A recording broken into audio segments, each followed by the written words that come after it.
네, 다음은 한샘 매각, 향후 관전 포인트는 무엇인가? 입니다. 제일 처음으로 한샘의 매각 이유를 사람들이 생각하기를, 이케아 때문인가 경쟁 치열해져서? 근데 이제 가구에서 보시면은 여러분들이 이제 잘 아실 거예요. 이게 신혼부부이거나 아니면은 욕실 쪽에, 싱크대 쪽에 뭘 한다라고 하면 한샘만의 영역이 있습니다. 그리고 그런 부분에서 한샘이 잘해요. 근데 이제 잘해온 것은 사실이고, 이쪽에서 어쨌든 잘, 뭐랄까요? 경쟁에서 그래도 잘 유지하고 선방해온 건 사실이지만, 근데 경쟁이 또 치열해졌다는 거 우리가 부인할 수 없거든요. 그게 보시면은, 사실 이 회사가 보시면은, 매출액 성장이 3,800, 4,000, 4,000, 5,000, 6,000, 7,000, 8,000, 1조, 1조 3,000, 1조 7,000, 1조 9,000, 2조, 이런 식으로 계속 실적이 나름 괜찮아요. 예. 물론 요때는 좀 안 좋은 일도 있었죠. 주택 시장 이런 부분들에 엮여가지고서요. 그러니까 외형 성장은 굉장히 눈부시게 이뤄왔고, 그 다음에 이익도 잘 성장해요. 100억이 안 됐던 게 10년 뒤에는 1000억 이상이 되죠. 그리고 피크를 쳤던 게 이제 2015, 16, 17년에 1000억대 중반을 법니다. 근데 참 이제 경쟁이 좀 치열해졌음이 느껴지는 거는 2020년에 2조 매출, 사상 최대 매출을 달성을 하지만은 영업이익이 1000억이 안 나와요. 그러니까 이거는 누가 봐도 경쟁이 좀 치열해졌기 때문이다라고 볼 수 있는 거죠. 그러니까 탑라인은 잘 방어하고 잘 해왔다. 기존 업체들 중에. 근데 경쟁 치열화로 인해 가지고서 뭔가 추려 경쟁이 좀 있었고, 마진 쪽에서는 좀 낮아졌다. 과거 대비해서 이케아 들어오기 전보다. 그렇게 얘기를 할 수 있겠죠. 근데 그래도 이제 한샘은 잘하고 있다는 게 2021년도 지금 이익 추정치를 보시면은 매출이 2조 3천억, 영업이익은 1,100억이 나올 걸로 예상을 합니다. 그러니까 턴어라운드가 계속 된다는 거죠. 이때에서. 근데 사실 이런 게 있어요. 기업체를 진짜로 내가 매각을 하려면 남들이 보기에도 지금 괜찮아 보일 때 매각이 되지, 남들이 볼 때 쓰레기가 매각이 안 되거든요. 그러니까 이런 식으로 오히려 턴어라운드 기대감이 있을 때가 좋은 값을 받을 수 있는 시기이기 때문에 정말로 매각을 한다면 지금이 좋은 시기일 수는 있는 거죠. 네. 또 다른 이제 왜 매각할까 이야기를 할 때 많은 언론에서 다룬 게 상속세나 후계 문제 때문 아닌가라는 얘기를 합니다. 그러니까는 상속세의 경우에 지분으로 상속할 경우에는요, 대주주가 상속하면 20% 할증이 있습니다. 기본적으로 50% 있죠, 50%. 대주주면 20% 할증이에요. 그리고 손자한테 바로 상속하면은 그러니까 30% 추가 할증이 있습니다. 그러면 50에 20 할증하면 60, 60에 30 할증하면 78이 될 수 있는 거죠. 장남이 2012년도에 사망을 하셨다라고 해요. 그리고 이제 그 외에 세 자매가 있는데 경영에 큰 관심이 없는 것으로 알려져 있습니다. 그러다 보니까는 그러면 장남의 손자 두 분이 계시거든요. 거기에 이제 바로 상속할 수 있는 거 아니냐 했는데, 그럼 78% 상속세, 그러면 상속 안 하겠지라는 거죠. 세금 너무 많다. 그 다음에 이제 후계자의 경우에도 이제 따님들이 관심이 좀 적다 보니까 손자들, 근데 10대라고 해요. 너무 어리니까 이것도 주기야 그렇고, 그러니까 매각 나온 거 아니냐, 복합적이네 라는 거죠. 근데 이제 조금 저희가 봐야 될 거는, 사실 원래 한샘은 대주주 지배력을 높이기 위해서 많은 노력을 하던 기업이었다는 겁니다. 뭐냐면 자사주예요.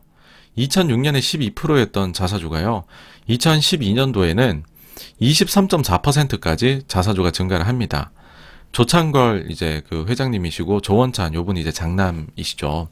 지분 좀 있으시고, 그 다음에 이제 관계사들이 막 지분을 또 막 이렇게 나눠서 가지고 있어요. 예. 요런 구조 2012년. 이거는 뭘 의미하느냐? 제가 볼 때는 물론 이제 100% 확신은 아니고 86번가의 뇌피셜입니다. 이거를 가지고 말씀을 드리자면 2012년까지 자사주가 급격히 올라갔다는 건 아마도 제가 볼 때는 자사주의 마법을 활용한 지주사 전환을 염두에 두셨던 게 아닌가. 그러니까 대주주 지분율이 20%는 높은 게 아니잖아요. 낮잖아요. 근데 지주사를 가게 되면 확 높여버리면 이거 6, 70%대까지 올릴 수 있거든요. 그래서 자사주를 갑자기 2배 가까이 늘렸던 게 아닌가. 근데 보시면 2012년도에 안 좋은 일이 회사에 있었죠. 그러니까 전체적으로 한샘에. 그러다 보니까 그 뒤부터 자사주 안 늘어요. 대주주분도 오히려 지분이 조금씩 감소하시고, 늘어나는 곳은 어디냐 하면 재단이 늘어요. 재단. 그러니까 이때까지의 한샘과 이후의 한샘은 완전히 다릅니다. 지배구조를 접근하는 방법이. 거기다가 이제 2015년에 보시면은 일감 몰아주기에 여러 가지 또 이슈가 휩쓸리게 됩니다. 그러면서 재단의 지분을 이제 266만 주인가 이렇게 넘기시기로 결정을 하세요. 예. 제가 왜 이렇게까지 이제 한샘에 대해 말씀을 드리냐면, 한샘은 늘 그런 전 생각이 들었거든요. 어쨌든 우리나라 1등 브랜드고 이거 기업 가치는 말할 게 없는데 지배구조 측면에서 보면 대주주 지분율이 낮고 자사주 비중이 높다라는 거죠. 그리고 재무 비율이 상당히 우량하다. 이렇게 삼박조를 갖춘 기업들은 늘 지주사 전환 가능성이 언제라도 할 수 있는 기업이더라. 그래서 이제 눈여겨봤었던 거거든요. 네. 자, 이제 요 정도까지 해가지고서요, 제가 한번 뇌피셜을 돌려보면 경쟁 상황은 치열해져 가죠, 이케아 때문에. 그래서 진짜 경영을 잘해야 되는 거예요. 향후에 아주 장기간 동안. 근데 손자들은 보니까는 10대. 그대로 경영권을 주기에는 난관이 있다는 거죠. 첫째는 바로 넘겨주면 세금이 너무 많이 나오는 거죠. 이 경영권 유지하기 어려울 정도로. 근데 다 넘겨줄 수 있으면 다행이게요. 그대로 넘어갈 수 있을까요? 이번에 삼성의 사례에서도 보셨겠지만 더 이상의 한국 사회가 아들이라고 해서 몰빵으로 몰아주지를 못합니다. 유류분 제도가 있기 때문이죠. 나눠 가져야 돼요. n분의 1로. 그럼 여기에 손자 둘, 세 자매가 지분을 나누고 그 다음에 이제 그러면은 만약에 유류분 막 법원 가고 해가지고서 나눠 가진다. 그럼 소유 구조가 분할이 될 거잖아요. 이렇게 이 22%의 지분이. 그러면 경영권 경영권도 문제가 되겠지만은 경영 자체가 제대로 될 수 있겠느냐, 그런 판단을 충분히 내리실 수 있었다라고 생각합니다. 여기서 한 가지 더 말씀을 드리자면요, 지금의 이해 관계자가 여기 한샘의 경영권에 있어서는 세 따님 사위분들 계시겠죠. 그 다음에 이제 사망한 장남의 며느리, 손자 둘 다 이해관계자죠. 거기다가 한샘의 오늘의 자리에 있기까지 최양하 전문 경영인의 역할이 굉장히 컸습니다. 네, 이분도 지분을 가지고 있거든요. 그러다 보니까 여기 이해관계자 너무 많아요, 여러분. 그러니까 이게 어떻게 나중에 섣불리 누구를 결정을 했다가는 무슨 일이 벌어질지 모르는 기업이다라는 생각도 듭니다, 개인적으로. 그러다 보니까는 방향이 확 튼 게 이거 같아요. 이제 장남 사망 이후에 조창걸 회장이 재단을 설립하고 지분 중에 260만 주 약속을 했고 지금까지 130만 주 증여를 한 거죠.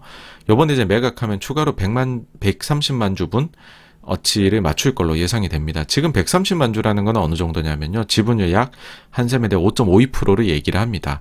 그러니까는 그냥 너무 복잡한 거 하지 말고 이제 경영 아주 독사같이 할 수 있는 사모펀드에 넘기고 5.52% 재단 다 합치면 11% 되는 재단을 가지고서 회사에 연관돼서 뭐 배당을 받든 뭘 받든 연관이 되는 게 더 나은 거 아니냐라는 거죠. 이런 식으로 결론이 혹시나 내려졌던 건 아닐까, 뇌피셜입니다. 그렇게 전 생각을 했고요. 근데 지금도 후계자만 확실히 정해지면 한샘의 경우에는 충분한 경영권을 지킬 수 있는 지분 확보가 됩니다. 이게 무슨 말이냐? 아까 뭐 세금도 많고 해가지고 안 된다면서요 했는데, 이게 가능합니다. 뭐냐 하면 다시 한번 우리가 지분율을 봐요. 보시면은 자사주가 20% 이상 있어요. 그렇다라는 거는 이제 대주주 지분을 특정인한테 어쨌든 좀 더 많이 어떻게든 주고 나서 지주사 전환을 시도를 하면, 예를 들어 분할을 할 때 홀딩스하고 그 다음에 사업회사를 극단적으로 나눠버리면 되거든요. 홀딩스 1이고 사업회사 9 해버리면은 대주주 지분이 낮아도 이거 현무 출자할 때 홀딩스에 대한 지분율이 기하급수적으로 올라가 버리게 됩니다. 그런 식으로 하면은 지배력을 가질 수가 있어요. 더 구체적으로 말씀드리면, 소위 말해서 둘 다 가지고 있을 필요 없잖아요. 사업회사 지분 가지고 잘만 활용하면 홀딩스 지배력, 홀딩스만 가지면 모든 지배력을 가지는 거니까. 이제 이걸 이제 더 구체적으로 하여튼 두 가지는 홀딩스 분할 비율을 엄청나게 유리하게 해놓고 현물 출자할 때 압도적인 지분율을 현물 출자하면서 갖춰버리는 거죠. 그렇게 하면은 홀딩스 지분율이 막 60, 70 이렇게 넘어갈 겁니다. 그러면은 이 지분들 중에서 뭐 한 10%나 20% 팔아서 증여세 재원으로 쓰면 된다는 거죠. 그러고 나서 홀딩스에서 배당을 충분히 많이 하면 향후에 연부 연납이 가능한 거죠. 끝. 아니면 홀딩스에 이제 출자할 때 자회사 사업회사 지분을 뭐 한 절반은 현물 출자하고 절반은 그냥 매도를 해버리는 거예요. 그러면 매도하면 돈이 생기겠죠, 재원이. 그걸로 증여세 납부한다는 겁니다. 따라서 사실 지금 앞에서 저희가 세율 얘기를 드렸지만 정말로 여러분 마음만 먹잖아요. 지금도 홀딩스 전환을 전제로 해서는 안정적 대주주가 되는 것이 가능은 합니다, 한샘은. 근데 뭐 이거는 이제 넘어간 거죠, 매각을 하니까. 자, 그러면 이제 사모펀드가 과연 먹을 만한 딜인가, 이게. 소위 수익이 보일 만한 딜이냐라는 겁니다. 그랬을 때 제가 내린 결론은 충분히 들어올 만하다는 겁니다. 지금 기사들 보시면은 약간 20%의 지분을 1조 원대로 매각 추진 중이다라는 기사들이 나와요. 어떤 데는 뭐 1에서 1.3조, 1에서 1.5조 다양하게 나옵니다. 지금 시가총액이 정확히는 2.9조 정도인데 한 3조라고 보고요. 그러면 20% 지분이면은 6천억이잖아요. 근데 이거를 1조대를 준다? 그러면 프리미엄 100%를 대주주에 대해서 경영권 프리미엄 주는 거지 않습니까? 자, 여기에서 그러면 야 이거 프리미엄 2배나 주고 들어와가지고서 이게 진짜 사모펀드가 괜찮은 딜이라고 86권가? 무슨 말이야? 이유는 핵심은 자사주가 가지고 있습니다. 뭐냐 하면은 지금 자사주가 26.7%가 있어요. 한샘이. 아마도 이게 매각 계약할 때 여기에 대해 가지고서 구체적인 이야기가 오갈 거라고 저는 오갔을 거다라고 생각을 해요. 근데 만약에 최상의 경우는 IMM이 이 자사주를 모두 다 마음대로 할 수 있는 권리를 부여받는 거죠. 그러면 이거는 정말로 좋은 딜이 될 수 있습니다. 무슨 말이냐 하면 지금 대주주 프리미엄을 주고 100% 지분에 대해 가지고서 대주주 프리미엄 100%를 해가지고 1.2조를 주고 20%를 인수한다라는 거잖아요. 근데 지금 시가총액이 약간 3조라고 했죠. 그럼 자사주 26.7%를 지금의 시가로 IMM이 추가로 사버리는 거예요. 그러면 이게 8천억이 되겠죠. 8천억으로 26.7%를 가져올 수 있습니다. 그러면은 처음 대주주들한테 샀던 20, 자사주 26.7 합치면은 총 사모펀드는 46.7%, 약한 50%를 사게 돼요. 얼마에? 2조에. 20% 살 때보다 26.7% 살 때 더 쌉니다. 그죠? 이걸 통해 가지고서 매입 단가를 크게 낮출 수가 있어요. 그럼 무슨 말이냐? 20%를 1.2조에 산다? 그럼 전체 기업 가치를 6조 보고 샀다는 거잖아요. 그럼 진짜 비싸게 샀다 6조 주고 3조짜리를 그렇게 보였던 것이 50%를 2조 주고 샀네? 그럼 전체 기업 가치 4조 주고 산 거야? 3분의 2 가격에 산 거죠. 처음에 비해서. 그럼 매입 단가를 낮출 수 있다. 그게 첫째고요. 자사주를 활용해서. 두 번째는 폭탄 배당의 가능성이 있습니다. 여러분, 자사주를 사모펀드가 사가게 되면 이 8천억은 누가 가지나요? 현금은. 한샘 법인이 가지게 되죠. 그쵸? 자사주 매각으로 인해가지고 한샘이 8천억이 생기며 폭탄 배당하면 되죠. 지분율 이미 사모펀드가 50%까지 높아졌는데. 그럼 8천억 중에 4천억 가져가잖아요, 여러분. 근데 이미 한샘이 순연금이 1,500억이 있어요. 거기다가 투자부동산 1,200억이 있어요. 이것도 당연히 제가 볼 때는 사모펀드 입장에서는 이거 당장 매각 대상 될 거거든요. 다 합치면 1조예요. 1조. 그리고 폭탄 배당 해버리면 5천억 정도는 바로 땡겨가는 거죠. 그러면은 만약에 2조 주고 인수했다라고 가정을 하면 5천억을 바로 회수해 간다? 야, 그러면은 투자하자마자 4분의 1을 1년 만에 회수하겠네요. 할만한 거죠. 한샘은 그리고 근본적으로 현금 흐름이 좋은 기업이거든요. 그러니까 이런 게 가능한 겁니다. 다음으로 구조조정입니다. 제가 이제 남양유업 얘기 드릴 때도 그런 말씀을 드렸죠. 금양 흥업 있는 거를 이제 아마 이렇게 어떻게 저렇게 할 수 있고 그런 배당 재원이 생길 수 있고 그 다음에 적자 사업부 나는 거 정리하면은 회사가 확 좋아질 수 있다. 마찬가지를 지금 한샘도 가지고 있습니다. 한샘이 2017년도에 국내에서 이제 한계가 있는 것 같아. 우리 해외를 나가자 해서 중국 진출을 본격화를 합니다. 그러면서 한샘 이제 그 중국 내 사업을 하는 지주회사를 설립을 해요. 그전에도 중국에서 소소하게 사업을 했는데 본격 진출이 이때라는 겁니다. 적자가 어마어마합니다. 여러분 17년도에 364억 적자, 18년도에 140억 적자, 19년에 178억 적자, 20년에 206억 적자입니다. 지금 현재 한샘의 수익성을 갉아먹는 주요 요인 중에 하나입니다. 요것들만 없었어 보세요. 한샘이 영업이익 1,000억은 지금 당장 바로 가능해요. 그러면은 두 가지일 것 같아요. 사모펀드 측에서 본격적으로 중국 쪽에 시너지를 낼 수 있는 방법을 찾아서 진짜로 중국 사업을 흑자전환 시키던지 아니면 정리해버리는 거죠. 어떻게든지 간에 기초 체력을 향상시킬 수 있는 가장 좋은 방법을 찾기 위해 노력할 거다라는 겁니다. 이런 식으로 자사주 처리하고 저수익성 부분 해결의 가능성이 있다면 그러면 이게 매수자로서는 충분히 좋은 딜이 된다라는 이제 얘기를 드릴 수 있는 거죠. 여기까지 그냥 한샘에 대한 얘기고요. 다음은 좀 더 일반론적인 얘기를 한번 드릴게요. 뭐냐 하면 연이어서 지금 재벌들이 기업을 매각을 해요. 우리 이거 어떻게 봐야 되냐는 거죠. 이거는 그냥 저희 진짜 내피셜입니다. 뭐냐 하면 여러분 그 베르테르 효과라고 아시죠? 그러니까 원래는 이게 유명인이나 자신이 모델로 삼고 있던 사람 등이 자살할 경우에 그 사람과 자신의 동일시해서 자살을 시도하는 경우가 늘어나는 경우, 이 사회적인 현상을 말을 하잖아요. 근데 지금 보시면은 사실 삼성이 우리나라에서는 아이코닉한 기업이고, 그 중에서 이건희 회장, 뭐 이제 그 정점에 있는 있었던 분이죠. 가장 경제계의 큰 별인 이건희 회장 별세 이후에 현재까지 삼성그룹의 상속 과정을 보면 세금은 세금대로 다 내고 50% 이상 지금 어마어마하게 내고, 지분도 유류분 때문에 아들한테 몰빵이 아니라 사실상 거의 n분의 1로 다 나눠가지고 보면 뭐 하나 뭔가 마음대로 결정한 게 하나도 없다는 거죠. 게다가 경제계에 대한 사회 시선은 갈수록 좋지 않고, 또한 이제는 재벌도 3, 4세대까지 내려왔죠. 이 정도 오면 이 세대에서는 귀찮고 힘들고, 그러니까 돈은 엄청나게 가지게 되지만 귀찮게 힘들고 잘못하면 감옥도 가는 거를 굳이 해야 되라는 인식이 좀 깔려가고 있습니다, 실제로.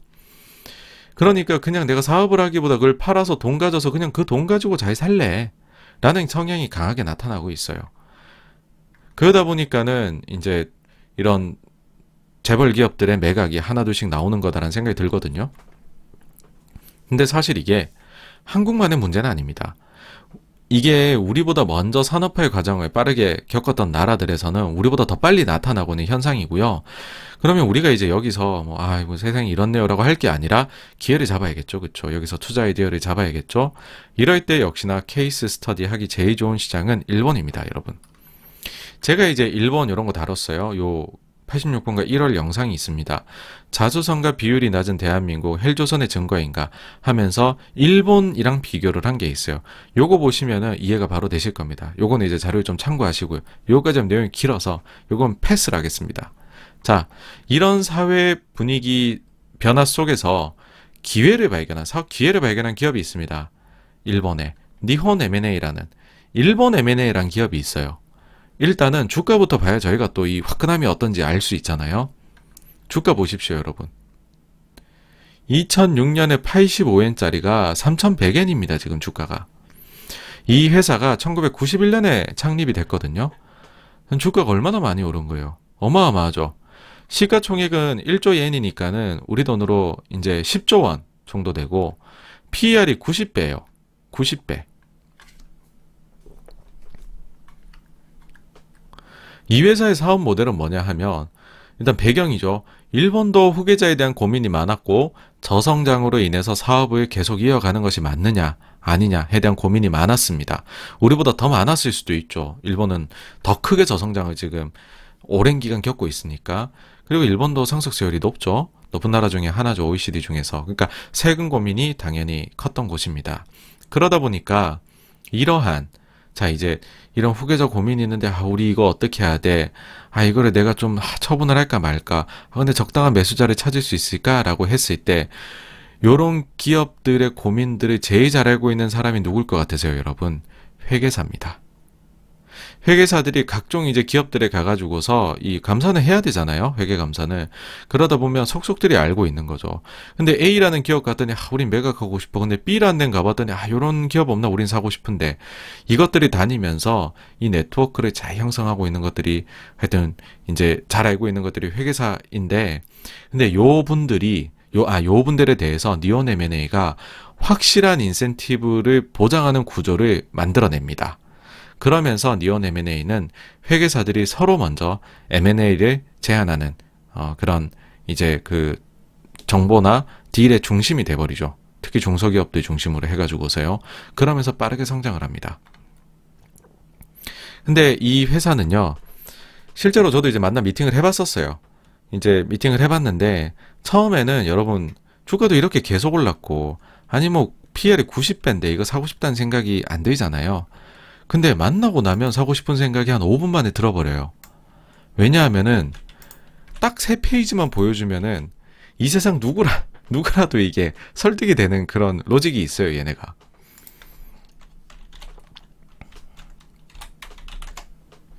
이게 이제 실제로 단체 미팅에 들어가 보잖아요. 그럼 저 말고도 막 노란 머리에 그런 외국인 투자자들 온단 말이에요. 근데 이분들이 듣고 있다가 처음 5분 만에 바로 이제 설득이 딱 돼버리는 게 있거든요. 그게 제가 한번 보여드릴게요. 뭐냐 하면 40년 전에 비해 가지고서 상속을 할 때, 그러니까 이제 그 회사를 물려줄 때 옛날에는 자기 자녀한테 물려주던 비중이 83.5%였다는 거예요. 그 다음에 친척이나 뭐 형제나 이런 데에 넘겨줬던 비중이 9.2, 다 합치면 이게 90%에 넘어갔었다는 거죠. 친인척한테, 혈육한테 줬던 게. 그 다음에는 회사 내부 뭐 경영 관련된 사람이나 아예 외부 쪽 매각하는 비율은 한 7, 8%밖에 안 됐다는 거죠. 근데 최근 5년 정도를 놓고 보게 되면은 이제는 혈육들한테 주는 비중이 30% 초반으로 낮아졌다. 외부에 넘겨주는 비중이 65.7%로 높아졌다. 이렇게 일본의 분위기가 변했습니다, 여러분. 이 얘기를 먼저 해요, 회사에서. 일본에서도요, 더 이상 아들한테 넘겨준다 그런 생각 안 하고요. 자녀 중에서 경영하기를 까다로워하고 능력이 없어 보이면, 경영에 대한 역량이 없어 보이면 과감하게 외부 매각을 합니다. 일본만큼 보수적인 사회도 여러분 이만큼 변했어요, 라는 얘기를 해요. 자, 그러면 일단 M&A가 활발히 일어날 수 있겠네 라는 생각이 여러분 드시죠? 그 다음 두 번째로 요걸 줍니다. 근데 지금 여러분 보시면은 스몰 미디엄, 그러니까는 일본의 중소업체들의 지금 그 소유자들, 지금 회사 소유자들의 연령대 분포다. 연령대 분포를 보시면 이 제일 최근이죠. 2018년 빨간색. 요 노란색이 제일 옛날이죠. 95년. 급격하게 고령화가 진행되고 있다. 여러분 일본이 고령화 사회란 거 아시죠? 이건 거죠. 불과 23년 사이에 47세에서 69세로 높아졌다는 거예요. 그러고서 마지막 페이지, 제가 3페이지면 된다 그랬죠? 마지막 페이지에서 결정타를 날립니다. 근데요, 여러분, 이만큼 지금 고령화됐다는 거 아시겠죠? 자, 외부 매각도 많이 해요. 근데 기존의 오너들이 지금 고령화됐어요. 69세입니다. 평균 기억해 두세요. 69. 자, 그러고 나서 평균적으로 오너들이 몇 세에 은퇴를 하느냐. 소규모 기업들은 67세에 한다 그러고요.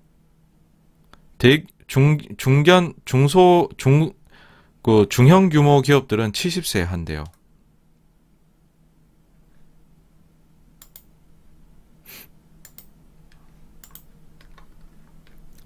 약간 설득이 끝나버리지 않나요? 일본은 고령화 사회지. 일본은 근데 장인 정신으로 괜찮은 중소기업 많은데, 야, 근데 니몬 M&A가 이 M&A에서 중요한 네트워크를 꽉 잡고 있구나. 고령화되고 은퇴해야 될 분들이 많네. 야, 얘네 저 타겟 마켓은 얼마나 클까? 그래버리면서 다음 페이지에 딱 나옵니다. 그렇게 해가지고 자신들이 계산을 해보니까는 본인들의 잠재 시장이 이만큼이 있다는 거예요. 그거를 숫자로 딱 또 나눠서 계산해보니 이 정도가 된다는 거예요. 야, 우린 이 정도 될 수 있는 회사야. 우리 성장성 이 정도야. 이게 그냥 담보돼 있어. 거기다가요, 이 회사가 또 놀라운 점은 기업이 심지어 주가에 신경도 많이 써요. 자, 니혼 M&A에 30년 해가지고서 막 주가 쫙 올라갈 때 어떻게 했다는 거 다 적어놓고, 우리는 이런 식으로 성장을 해왔고, 그 다음에 이런 식으로 해가지고서 이제 그 구체적으로 또 막 뭐 성장해왔다 얘기하면서 이제 향후에는 이렇게 변화해서 이렇게 나아가겠다라고 하는데, 지금 배당도 보시면요, 배당 성향이 40%가 넘어가요, 꾸준히. 물론 근데 주가 이제 PER이 90배니까는 배당 수익률 자체는 0.5%가 안 되지만 배당 되게 잘해주는 거죠. 현금 흐름 창출 능력 뛰어나니까 대단한 기업입니다. 제가 볼 때는 이런 회사가 한국에도 반드시 나타날 거다라고 생각을 해요. 예. 이거 외국인 투자자 지분율도 거의 한 50% 가까이 되거든요. 그러니까는 이런 거죠. 이제 그 외국인 투자자들 입장에서는 이거 일본 회사답지 않게 주가에 관심도 많고 배당도 잘 주고 외국인 투자자 지분율도 높네. 그러면은 뭐 이거는 너무 좋네. 이렇게 되는 거죠. 제 생각에는 한국도 고령화되어 가고 있고 일본하고 같은 고민을 하게 될 거라고 봐요. 그게 지금부터 시작인 거고, 그래서 한국에서도 분명히 지금 요것과 똑같은 아이디어로 지금 해보려는 분들이 나타나고 있습니다. 언젠가 그런 기업이 시장에 상장까지 하겠죠. 니온 M&A는 그 과정을 거쳐서 지금 10조짜리의 기업이 됐습니다. 한국에도 나중에 조 단위의 한국판 니온 M&A가 나타날 것이다 라고 생각을 하고요. 그게 이제 오늘 한샘매가 쭉쭉쭉쭉 마지막으로 86번가에서 말씀을 드리고 싶은 이제 내용입니다. 여기까지가 이제 한샘에 대한 내용이었고요. 다음으로 넘어가겠습니다.